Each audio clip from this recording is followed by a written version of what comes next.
I was 23 at that time. She was 21. 1979, 1st February 1979, I got married. तो आपने उनको शादी से पहले देखा था कि नहीं देखा? नहीं देखा था, सिर्फ फोटो देखा था उनका. फोटो देख के शादी कर लिया था? 1979 में तो जल्दी शादी होती थी, तो उस टाइम में हो जाती थी.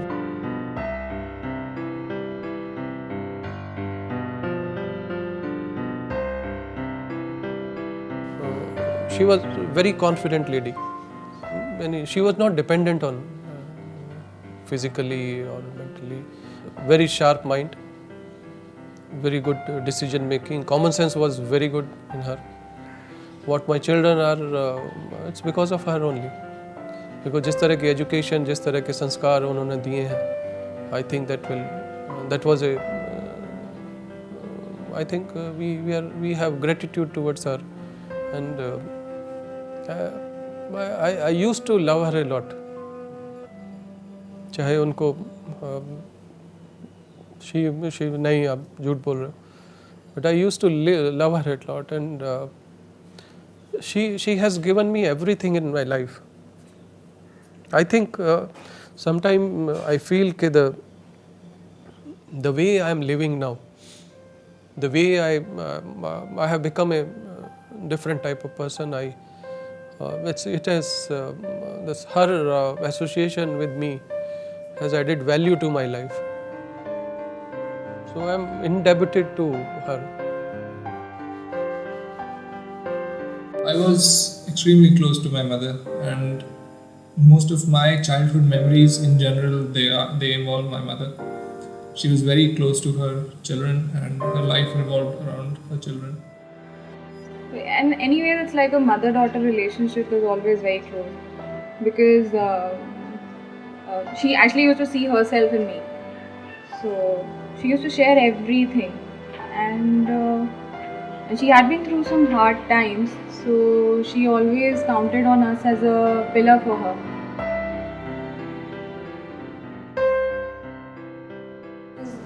Now if I look at a few photographs of the past 2 years before she fell ill, I think it had all started because her face, if you see the face, there's not much of a freshness on it, and you can see the prognosis of the whole disease there. The way we discovered it was like we had this takeaway food from outside, and she always used to have this acidity problem.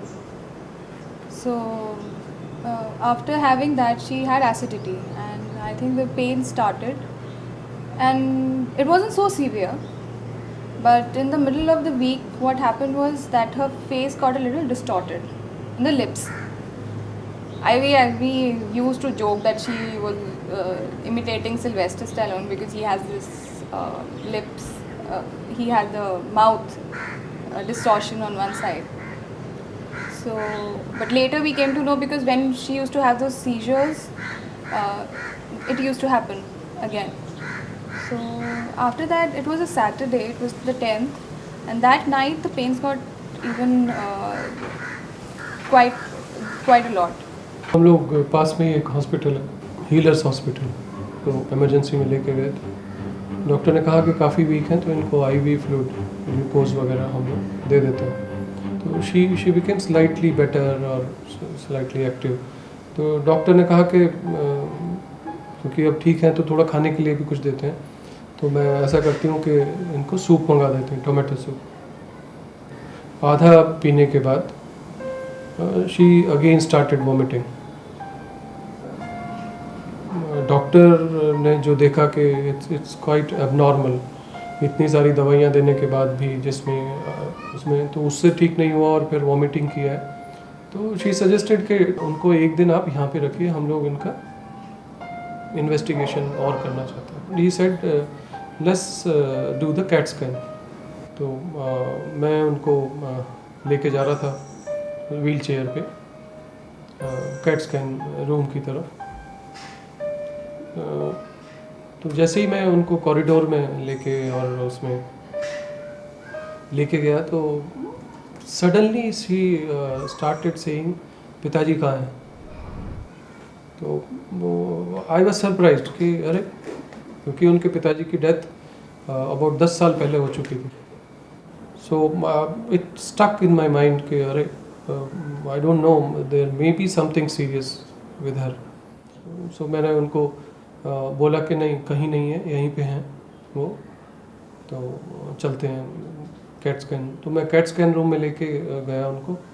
तो मैं उनके साथ में ही खड़ा हुआ था. Doctor asked me to be there, and बाहर glass window के साथ में ही कंप्यूटर पे 2 other doctors were seeing the CAT scanning live.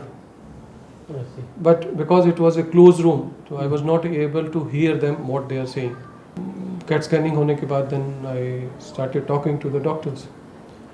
They said there is a problem in the brain. It may be a tumor also. So तो next day हम लोग उनको MRI के लिए दिल्ली लेके गए. वहाँ पे it was confirmed that it is GBM. It's grade 4. The full word is glioblastoma multiformis. That means glial cells which are multiplying very fast.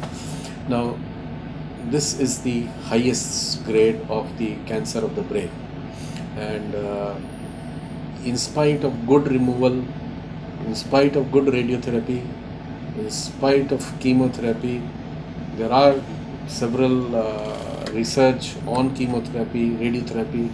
Still the survival is on an average is about a year, and that survival is with surgery, with radiotherapy, with chemotherapy, all 3.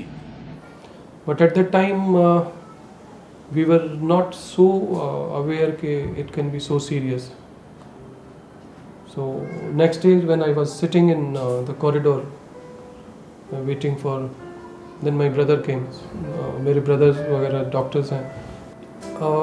मैं stool पे बैठा हुआ था, and he put अपना हाथ रख के कंधे पे कि तुम्हें हिम्मत रखनी पड़ेगी. It's a disease which is not curable.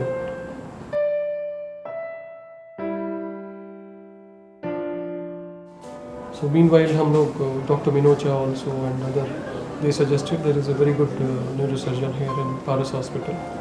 You immediately shift her to Paras Hospital. So in the evening, me, Gudiya and my brother, we went to Dr. Mehta.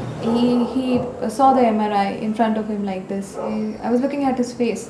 So the moment he held it up, he said, "Oh my God," and it's like there's no hope. So then he shared the whole thing with me, with all 3 of us, and he gave us our options. उन्होंने कहा कि right hand side में है और temporal reason में है उनका जो ट्यूमर है, तो ये उनके बिहेवियर को अफेक्ट करता है. तो जहाँ पे भी है, the place where the tumour is, it's a safe place operation करने के लिए, ये भी बताया उन्होंने. और उसके बाद उन्होंने 2 ऑप्शन हम लोगों को दिए कि या तो आप कुछ मत करिए, तो 3-4 महीने लाइफ हो सकती है, और अगर आप सर्जरी के लिए जाते हैं, रेडियोथेरेपी के लिए जाते हैं और कीमोथेरेपी के लिए जाते हैं, then the life is around 11 to 12 months. But उसके साथ साथ ये है कि अगर आप सर्जरी के लिए जाते हैं तो the what ever life she has will be a much better life. The quality of life will be better. Our duty is to give the perfect picture, the positive point, negative point, and then patient and its consequences of not operating, consequences of operating, both should be known. I mean, our aim should be that we do a maximum removal of the tumor in malignant tumors and complete removal in benign tumor without producing harm.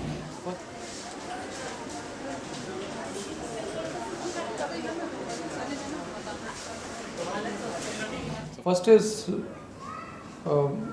immediately we are getting further life for her. That was the first. We have to go for it. There is nothing. We don't want that she lives like this and she stays with us for 3 months. We just can't not try. We will That's try the whole everything, thing.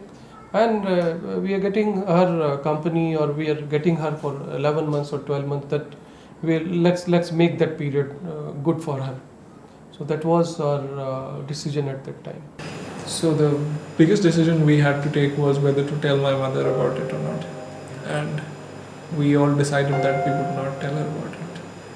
I think I was initially opposed to that decision of keeping my mother in the dark, but in hindsight, I think that was the right thing to do, because if the person loses all hope, if I put myself in that situation where everything, the whole world for me is going to end is imminently going to end, that I think takes away a person's will to live like nothing else. Because उसके अपने सपने थे कि मेरे बच्चे ये होंगे, मैं छोटे छोटे बच्चे होंगे, मैं ट्राइसिकल लाऊंगी, मैं ये करूँगी, मैं वो करूँगी. उस पीरियड में अगर आप उनको ये बताएं कि वो कल को नहीं होंगी, तो that was very difficult, and we all decided कि not to tell her, and we requested the doctor also not to tell her. Prognosis disclosure to the patient is always fraught with uncertainty. Uncertainty because the doctors never show how many days, and the uncertainty is always there for the patients. Doctors may often tell the patient what the expected life expectancy is, but I think before the doctors tell the patient, they should determine whether the patient even wants to know. So for one patient, it may be a relief to know that he has 6 months to live. For another, it may be devastating because he just did not want to know. I think the key here is good communication skills. Very often it may be simply by starting, finding out what the patient knows. So the patient may say, I have cancer and I know I'm going to live the next 15 years. Cancer doesn't kill a patient. So that may not be the kind of person you want to tell that you have 6 months to live. On the other hand, if the patient comes in and says, Doctor, I know that I'm going to die, just tell me how much time I have because I want to put my things in order, then this is not a person you should lie to. You may tell him that it probably could be 6 months. However, it's never, in black and white.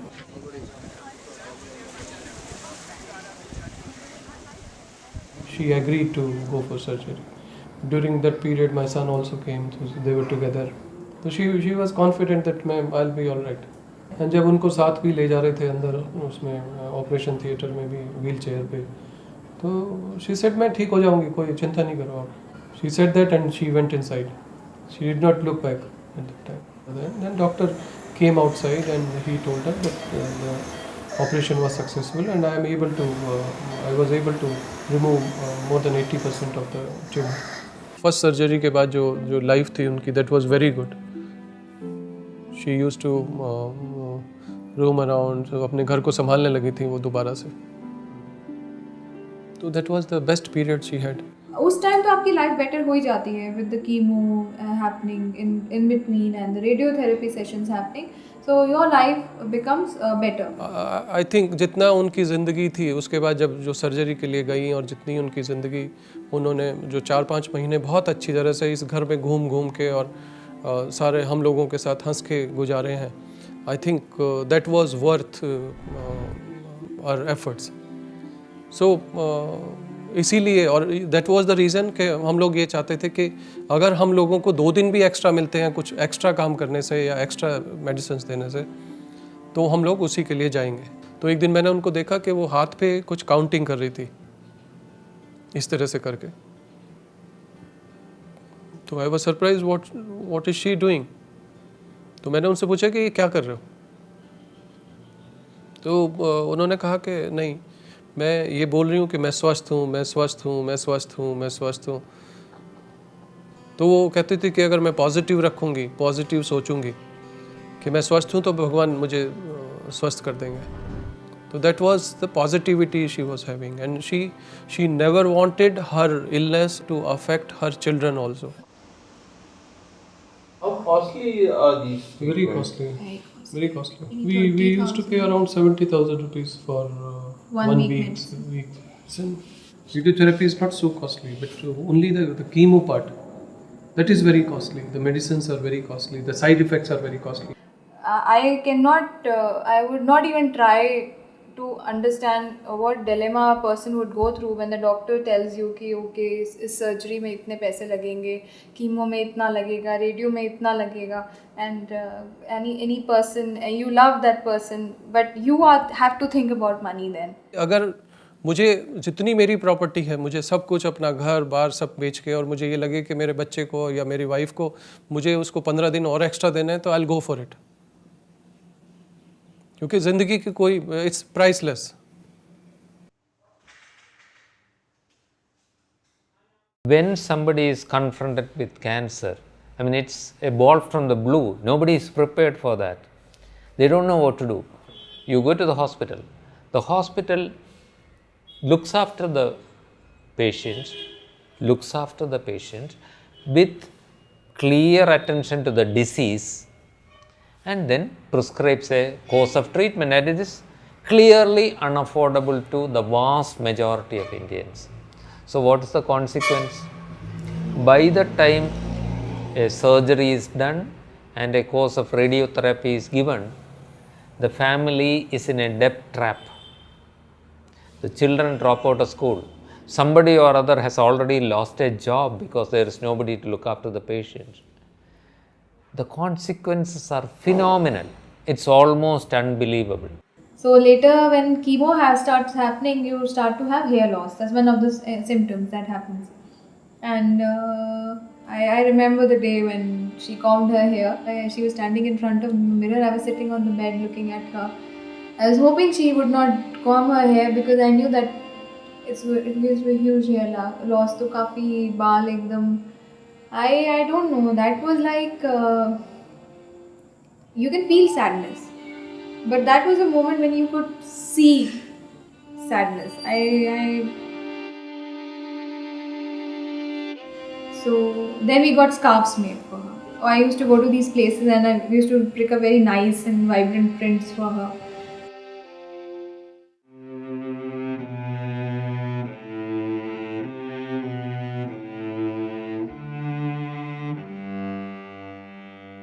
I think sometimes you get happiness in very small things. These things didn't matter, but I think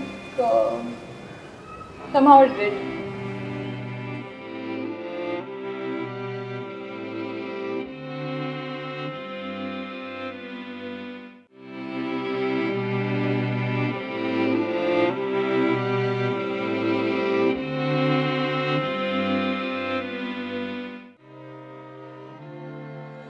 but उसके बाद थोड़ा 3-4 महीने के बाद थोड़ा सा उनको दिक्कत होने लगी थी, थोड़ा सा वापस she started going back to that previous stage. The doctor called her inside and he told her कि second surgery करनी होगी, and the faith in the doctor was quite a lot on her part. So she went in for the second surgery. In glioblastoma multiforme, even if you remove 100% of the tumor, this is such an aggressive tumor that we have seen that it comes back in about 18 months to 24 months after surgery, after radiotherapy, after chemotherapy. There are patients who have lived from 5 years to 9 years, but they've undergone repeated surgery and then second line, third line treatments in glioblastoma multiforme. So this is one disease in which we still do not have a sure shot first line treatment. It's literally GBM is literally a slow death. इसमें आप जो आदमी को तिल करके मरते हुए देखते हैं, उसके 2-3 महीने के बाद जब दोबारा से वो कराया, then the tumor came again. Came again after second surgery again. हाँ, ट्यूमर क्योंकि इसकी नेचर GBM की नेचर ही इस तरह की, it comes back. So doctor said के कीमो वगैरह जो भी रेडिएशन हमने की है वो तो इफ़ेक्टिव है नहीं, तो अब कुछ किया नहीं जा सकता. It's a matter of time now. तो आप इनको घर ले जाइए और उसमें जो सिम्टोमेटिक दवाइयाँ दे रहे थे, वो बेक्सोना या और जो दे रहे थे, वो कंटिन्यू की उन्होंने दवाइयाँ, एंड उनको हम घर ले आए थे. लेकिन इम्यूनिटी उनकी धीरे धीरे ख़त्म होती जा रही थी, उसमें कॉम्प्लिकेशंस होनी शुरू हो गई. घर में उनको हैंडल करना, नहीं, घर में एक और भी चीज़ होती है कि बेसिकली कई सारी चीज़ें होती हैं घर में. आप लाके you can't just leave the patient और you can't just follow the guidelines that the doctor has said. उस टाइम उनको बहुत भूख लगती थी. दर्द हो जाता था उनको, पेन होता था बहुत ज़्यादा. Because paralysis does not, it's nodes में होता है. वो full paralysis कभी नहीं होता है. So the person is feeling the entire thing. Half of your section is paralyzed and half of it is working. Your blood is flowing. So वो एक irritation, एक बेचैनी सी बहुत रहती है. We started exploring faith at that time. You have to be very sensitive to the requirement of the patient at this time. It's not your उनको belief. concern. I might not believe in God, but if the person believes it, it's going to help. It's a support. So she वो साईं बाबा को बोलती थी कि मुझे ठीक कर दो, मुझे ठीक कर दो, मुझे ठीक क्यों नहीं करते? Also in the hospital, what we used to do when she was in the hospital, we bought a stereo for her. So in the morning we used to play certain type of music, and you have to be very, very sensitive to even the smallest of a person. We even tried Buddhist chants.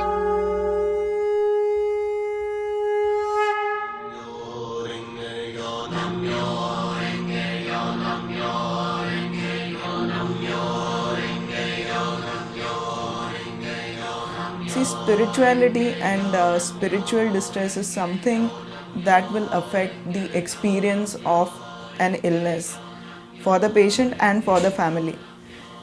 And it's okay to say that the spiritual burden is there, but it also has an impact on the patient's physical pain, say for instance. So somebody who is constantly thinking about why has God done this to me, maybe it's my karma or whatever, might have so much distress because of this that his pain, physical pain, might be worsened by it. That's why spiritual distress and spiritual concerns are very much an intrinsic part of caring for a patient. She was very fond of celebrating Diwali. Her time में उनको बहुत अच्छा लगता था. And उस time में उन्होंने कहा कि हम लोग स्पेशली पूजा करवाएं पंडित जी को बुला के अपने घर पे. तो उस टाइम में हमने बिकॉज हमें नहीं मालूम था कि क्या होने वाला है क्या नहीं होने वाला है, तो हम लोगों ने दिवाली से पहले ही हम लोगों ने दिवाली मनाई, पंडित जी को बुलाया, पूजा कराई अच्छी तरह से. We knew that it was that Diwali, this would be the last Diwali, so we went all out, decorated it as we used to.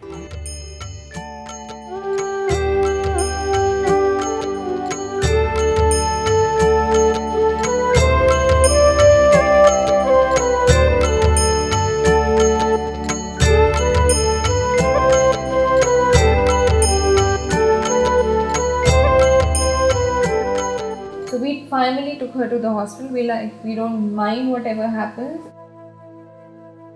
She saw that she was taken care of. Anytime she wanted, the doctor would be there. Anytime she wanted, the nurse would be there.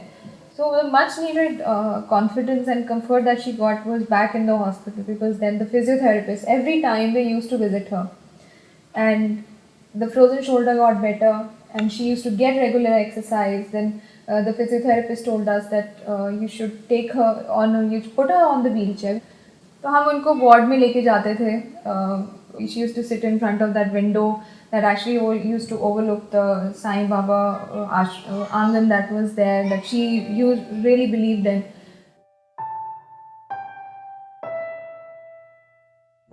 I think the hospital, I would really thank the hospital, the way they were like a family for us for the last, when she went to the hospital, a terminally ill patient, because their body has shut down, not their mind, not their sensitivities, not their emotions. There are very small things in my daily routine that it's very personal to me, it's very private to a person, that we do every day. If I am not able to do that and if somebody else is doing that, what matters is the dignity with which a person treats you. One time she said that मुझे अच्छा नहीं लगता. She even used to be apologetic to the ayas there. She used to be apologetic, बेटा तुम्हें ये करना पड़ता है, मेरे को बिल्कुल नहीं अच्छा लगता. So what had happened in the last month was the tumor had grown back, and that had grown into the other important regions of the brain, and so her bodily functions had been shutting down gradually, and it finally the tumor grew into the region that controls consciousness, and so for the last month she was in a coma. And I remember the last conversation I had with her. So because of the tumor, she used to grow very drowsy. I spoke to her on the phone for the last time, and She asked me how I was doing, and she was very sleepy. Yeah, I just remember wishing her good night, and she wished me good night, and that was the last I spoke to her. And I think after that she slipped into a coma and she never recovered. तो हम लोग, मैं, मेरी बिटिया, मेरा बेटा, हम लोग बैठे थे, तो डॉक्टर साहब मॉर्निंग में राउंड में आते थे, तो उन्होंने कहा कि भाई अब now this is the time when she will be living.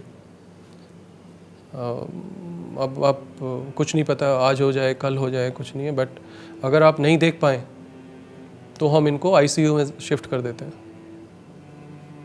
तो हम तीनों का यही डिसीजन था, और मैंने भी डॉक्टर साहब को ये कहा कि डॉक्टर साहब अगर आप उनको ठीक कर सकते हैं तो आप कहीं भी ले जाइए, लेकिन अगर नहीं ठीक हो सकती और यही हम लोगों को 2 महीने में, 3 महीने में, 2-3 दिन में हमने देखना है, तो हम लोग चाहेंगे कि वो हमारे पास ही रहें। We used to have this machine there which monitors the heartbeat and all that. I can still hear it. But the last day, that machine had gone very slow and it was actually decreasing. So you could actually feel that this wasn't right. This wasn't the normal frequency or normal tone. We were just standing around her. उनके bed के, हम तीनों bed के time में, और we thought that we want to have this time when she was living, we wanted to be with her.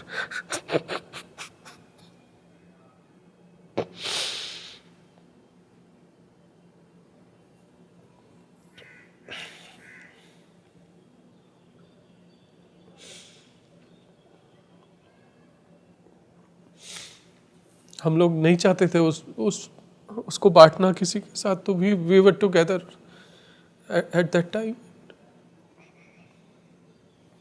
It was.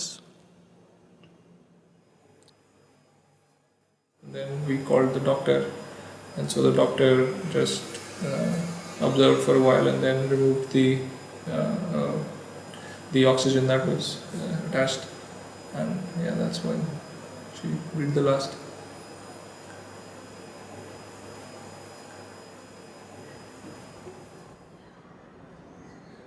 I think nobody should ever see a person die.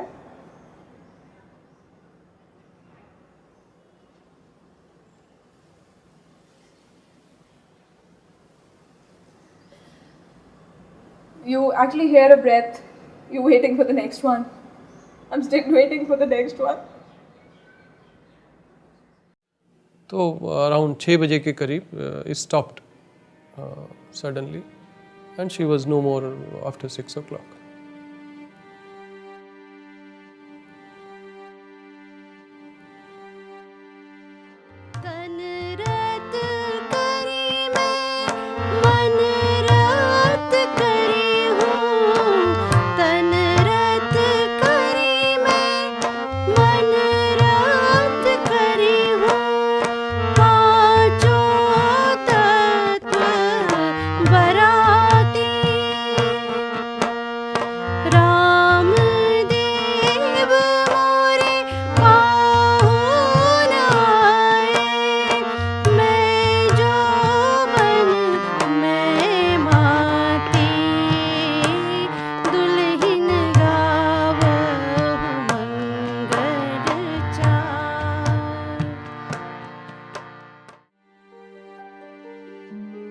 I'm still not able to accept this actually.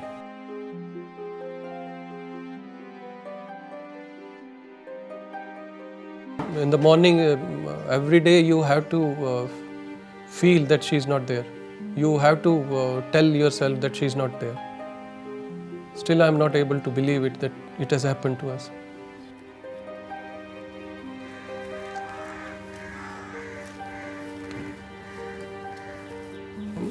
जो जैसा कि मैंने आपको बताया कि 11-12 महीने जो हम लोगों ने ये पता होने के बाद कि she will not be here,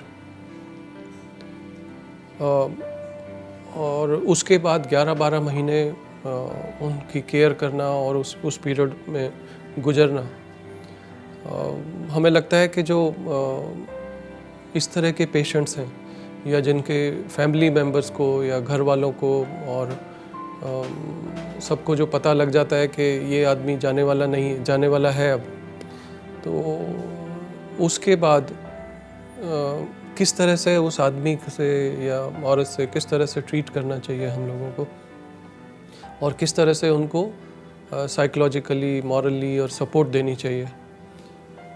हम लोगों ने सोचा कि क्यों ना हम एक ऑर्गेनाइजेशन बनाएं, तो हम लोगों ने एक फाउंडेशन बनाई है, राजबाला फाउंडेशन, जिसका पर्पज़ ये है कि terminally ill patients, that means जिनके बारे में हम लोगों को मालूम है कि ये अब नहीं रहेंगे इस दुनिया में, उनको किस तरह की सपोर्ट करनी चाहिए, किस तरह से उनको हेल्प करनी चाहिए, ताकि जो भी उनके पास टाइम है वो उनका अच्छी तरह से उस ज़िंदगी को वो गुजार सके। जब हम लोगों ने फाउंडेशन बनाई और जिसमें ऑब्जेक्टिव जब हम लोगों ने बनाया, मुझे ये नहीं मालूम था कि we are entering into an area which is called palliative care. The word palliative care itself originates from the Latin word pallium, which means a sort of cloak or a cover. What it means is, whatever disease you have, palliative care gives you some covering of comfort. Essentially, it's not about curative treatment. Curative treatment, when possible, has to go on, but at the same time, palliative care ensures some quality of life. Like if you have a disease, you do not have to suffer through a year or two of treatment. One should be able to enjoy the life that you have. The person with the disease has several possible domains of suffering. He has the physical problems, which may be sometimes very severe pain. It may be breathlessness, it may be a nasty, foul-smelling, fungating wound, it may be an unsightly tumor. Whatever it is, his physical suffering is identified and is scientifically treated. At the same time, palliative care recognizes that a human being has also emotions. He is a social animal and his relationships with other people, which may be adversely affected by the disease. And we recognize that the person is also his soul. His spiritual well-being is also important, and the suffering is not caused only by the disease. So once you recognize the fact, palliative care tries to analyze the individual elements of the suffering. Pain, the breathlessness, his quarrel with his brother, his difficulty of relating with the children now that he is seen as a disease and not as a person. His problems with God Almighty, maybe even a bit of anger, why did he do this to me? All this is troubling him. And if you only look at the tumor, then you are forgetting 75% of the suffering. So palliative care is about identifying individual elements of suffering, taking away what you can, and improving the quality of life of the patient and the family. Because palliative care recognizes that the family of the patient is suffering with the patient, and that's also important.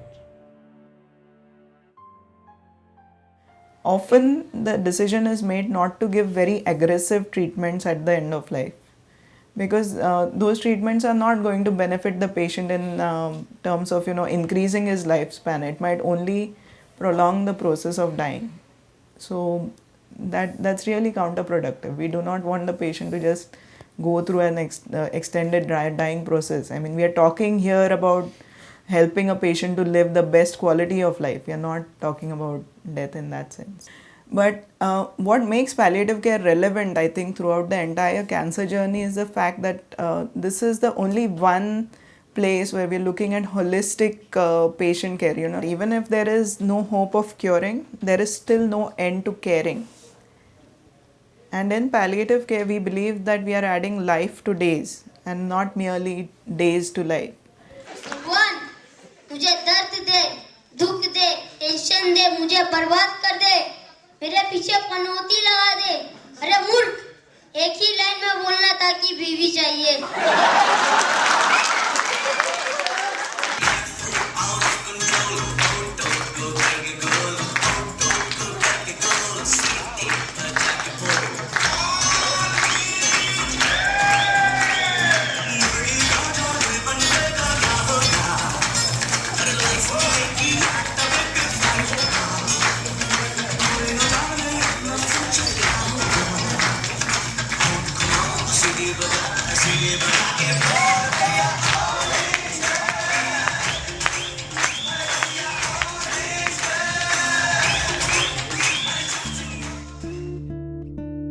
human being is not just a container of diseases. The current medical system, which is disease focused, if it becomes person oriented, would identify the elements of suffering from the time he reaches the medical system, treat the disease, but also help him to overcome the other problems. Therefore, the current system aimed only at the disease sometimes fails to relieve the suffering and sometimes adds on to the suffering.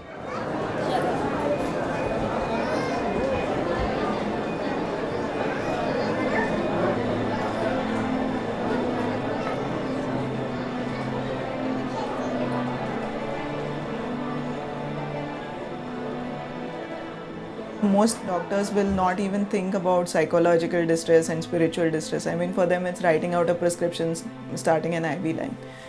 So, palliative care really takes you back to the days of good old medicine when the doctors would come and sit down with the patient and spend time and really find out what the problems are.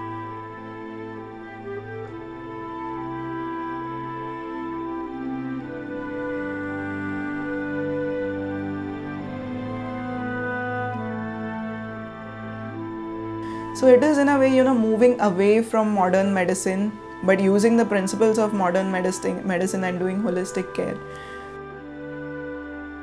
I think we have to educate. We have to educate people that it's not that a person is dying, so the quality of life has to deteriorate. There are a lot of things. The primary thing that is there is your love. Very often patients with advanced cancer, about 3/4 of them will have moderate to severe pain. The problem is some of them may require strong opioid medications like morphine. But morphine being an opioid is, there are problems with availability of morphine. There are also problems about the attitudes to morphine, So doctors may feel, it's an addicting drug. Why should a patient be given morphine? It'll lead to addiction. He might die because of taking morphine. All those are really myths. So the medical fraternity has to be properly informed about the safety and the uses of morphine. So clearing this misconceptions is a major step towards ensuring that people with cancer are not made to suffer with unnecessary pain. The World Health Organization has named oral morphine as essential drug. There is only a limited number of drugs that they have said are essential. This is one of them. Somebody someday has to stand up and ask, why does your hospital not have this essential drug? Why was my father in pain? A person with such a terminal illness, each and every moment of, if you can, even this iota of pain you can take away, it's worth it. In palliative care, what we are trying to do is helping people cope with the situation better. We accept that we cannot change the situation, but we can help them cope better. So we have trained counselors who will sit with the patient and the patient's family, give them enough time, speak to them, allow them to ventilate and so on. Sometimes if required, we can refer the patients for psychiatric help as well. Most of the treatments for cancer or other diseases are fairly expensive, and in India, where a lot of practice is driven by the revenues that it can attain, palliative medicine doesn't really get much money. So that could have been one of the reasons. There are 25 lakhs of people with cancer in India, and that's a huge attraction for the industry. I remember for the first time hearing about the healthcare industry from a person who came to talk to me about a new CT scan facility that was coming up in that city. From that time, there was a gradual increase in frequency of the term being heard healthcare industry. And now we have a time when nobody talks about healthcare service anymore. Now, this is the crux of it. The suffering that you or I may have to go through tomorrow, because the industry will want to make profit out of my disease and out of my suffering. And if they can make more profit out of my suffering, they are more successful. Our hospitals would like the most expensive toy that they have generated in the West. It is good for the institution status, it's good to show it off. But at that cost, what it does is to give excellent care to a few and maybe cure some of them. But at the same time, a fraction of that cost invested on a few counselors in the hospital, on a little bit of free supply of painkillers to the patients, would have changed lives dramatically. And I believe the only way of achieving that is by increasing the common man's awareness about his rights, about his right over his own body. Now his body is taken over by the industry, but he has to claim it back. People who are dying deserve to die in peace. If we allow them to die in distress, in pain, in suffering, in emotional distress, that's cruel. Not only to the patient, for the whole family, because the family has to live with those memories. If we look at the societal change in the last half century, a few things that became part of our lives is one, having nuclear families, two, urbanization, and with them we have become a death denying society. When I was a child, death was around me. I mean, we would see the cattle dying, we would see a grandparent dying, and we were not shooed away. We were there watching when they went through the illness. We saw they being cared for. It was all part of our lives. And today, children grow up into manhood or womanhood without ever seeing a death. Death is the enemy. For us, maybe death was the inevitable consequence of life. Not perhaps loved, but still accepted. No, this is a reality. We have to help our young people to be able to think about death. Physically, she's not here, but I can feel her. I can feel her. I'm just whatever she has given me, I'm trying to maintain it, just so that there is a continuity.